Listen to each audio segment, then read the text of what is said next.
Hello guys, welcome back to the channel. In today's video, I'm going to show you how you can add pop-up effect to your text on CapCut PC.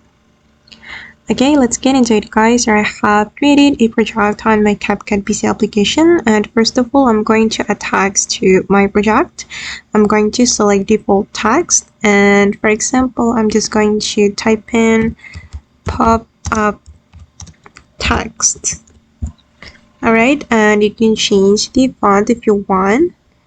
I'm just going to pick random font, for example this one, and then I'm going to show you how we can apply pop-up effect to this text.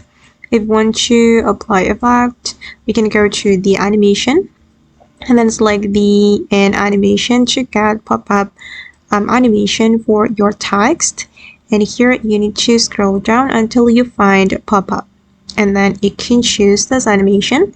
Make sure you have internet connection to download this animation.